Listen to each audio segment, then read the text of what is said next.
Hi, I'm Dustin Abbott, and I'm out on location today ready to do some shooting and to try out a new set of filters. Now, the cool thing is not long ago I brought you a review about the Freewell magnetic filter system and all of the kind of innovation that came as a part of that. They've actually released a new product, and I've actually got both of them here. And what they are is in a similar fashion with the magnetic setup, but these are Vari-ND filters. And so we've got two different options. One of them goes from 2 through 5 stops. The other goes from 6 through 9 stops. So between the two of them, you have the ability to have a pretty huge range of control over the way you're going to control the light and exposure in any particular setting. Whether you're doing video work, whether you're doing long exposure work, you know, whatever the setting may be.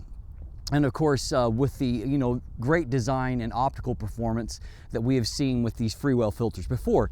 Now today we're going to shoot some photos out here. We're going to switch things up in terms of how we control the light, and of course the beautiful reality of this is that because these filters are variable, means that you can, in one filter, have a lot of different options. And so here in my bag, along with the two different filter sets, I have got camera body and a couple of lenses. And so we're going to test that out. On the Tamron 17 to 28 millimeters, which we'll start with, I've got that magnetic lens cap on the lens, but I have got the filter that allows me to swap between anywhere from 2 to 5 stops. And so we'll see how that tests out, and then also the 6 to 9 stop filter. So we're going to take some shots, and then I'll show you a look at them a little later on. As we saw last time, the filters have a really nice, clean looking design that is complementary to a lot of lenses. I find that their actual physical design is probably best a match for the Canon RF lenses, but it's a pretty common style that works well with a lot of things. Optically, these are all high definition optical glass with 18 layers of multi-coating. Each side of the glass element is coated with waterproof, dustproof, scratch-proof, and oil-proof coatings. The magnetic lens cap is a nice treat as well, as it keeps everything nice and low profile. It's worth noting that the filters are intentionally a little bit wider than what the filter thread is. This is to help prevent mechanical vignetting, and a byproduct of that is that you probably won't be able to use your lens hood at the same time. So we'll start by looking at the scene without any filter attached, and this is with the Tamron 17 to 28 millimeter f2.8. And so here you can see at the lowest level of neutral density without adjusting for the exposure. And here is the extreme on the 5 stop filter. So you can see you're doing a significant amount there. But one thing you'll notice is that when I shot without a filter attached, I got my shadow in there. And what you'll see is I actually have more even illumination when I shot a little bit longer exposure with that setup like that. Okay, here a little bit different framing. We'll walk through the various steps with the least amount to the most amount. And one nice thing about this is that there are hard stops on here, so it's easy to make an accurate determination. And so we've gone from under 2 stops. So here's the 2 stop marker. Here is the 3 stop marker, the 4 stop marker, and the 5 stop marker. Now, it's important to note that these were handheld shots, and so the framing is not identical, but if we compare the least amount of neutral density to the 4 stop position, what we're looking at is to see if sharpness is holding up. And what we can see is when we look at the center of the frame, even in a handheld situation, you can see on the right side we've upheld a lot of detail, and so we've not lost a lot. Right at the edge of the frame we can see a little deterioration, partly perhaps due to vignette, but across most of the frame our optical performance is actually quite good. So we're going to walk through that same kind of series here again, except for this time we'll switch filters and we'll go all the way up to the 9 stop limit. Now we actually start a little bit less than 2 stops. The 2 to 5 stop filter actually has a little bit of movement before 2 stops, and so and you'll see a difference between that amount and then the 2 stop here. We're also going to on a tripod here, so it's a little bit more scientific. Here we have 3 stops, we have 4 stops, and finally we have 5 stops. Now you note that there is a little bit more shading towards the edges. That's a little bit more of a polarization effect that happens in certain situations and certain direction of the sun. All we can see here is even at the limit of this filter, optically though, when we're working from a tripod here, and this is on the Sony a7R Mark III, so 42 megapixels, you can see we have fantastic optical performance here. This is on the Tamron 17 to 28 millimeter f2.8.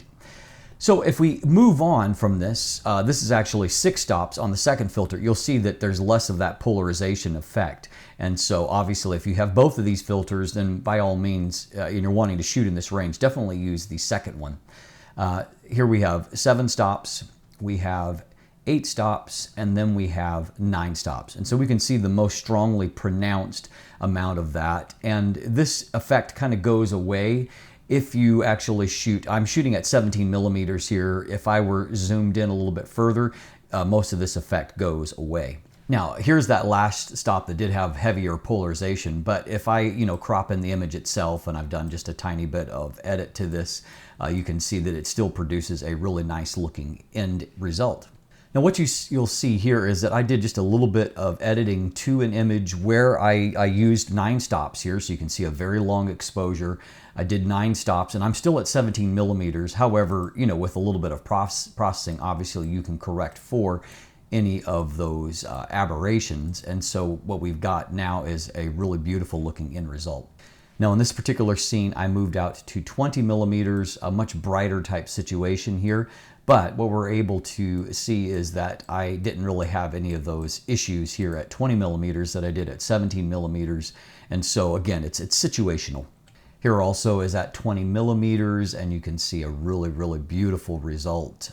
I've just kind of raised the tone curve a little bit to give it a look that I really like, but you can see excellent optical performance here with the filter in place and a lot of neutral density taking place.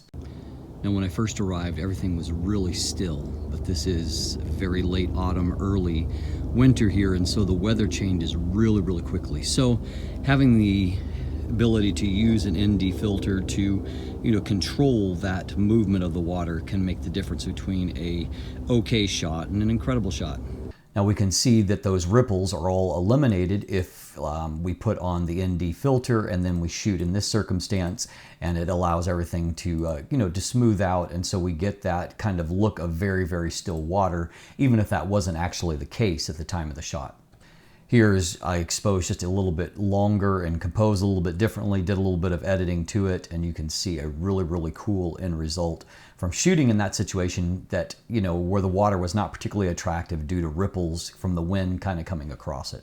Here's another similar type shot where I've, extended the exposure through using the filters, caught some of the shafts of light coming through the clouds, and got a little bit of movement in the clouds and a beautiful end result here. Here's one of my favorites from the day. I like the composition, and here I've managed to catch some of those same shafts of light and a really beautiful end result using the ND filters.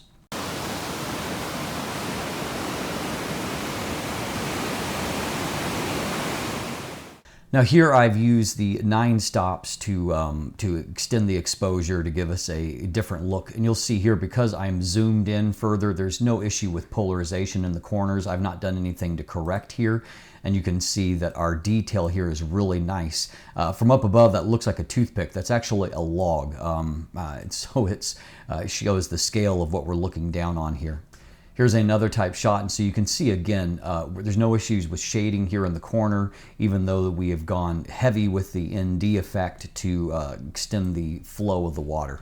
Likewise here, looking downstream, you can see again, similar type effect that we've got clean corners, even though we're using heavier ND here. So, I mean, it all depends on your focal length, whether or not you'll run into that kind of vignette type problem. Here's another shot that I like, shooting through the bars, but trying to use them in a creative fashion to give you a look at the scene down below. I'll show you more shots in the end of the video, but I just wanted to show you again. And again, just to show that we're really holding up optically, even when we are shooting these long exposures. So I'm quite impressed with the optical quality of the filters. So in the final analysis, I was actually quite impressed with what I saw out of these new Freewell variable neutral density filters. Now you have the option of either buying them individually. Each filter individually on Amazon is $109 US, or you can buy them in a 2 filter kit.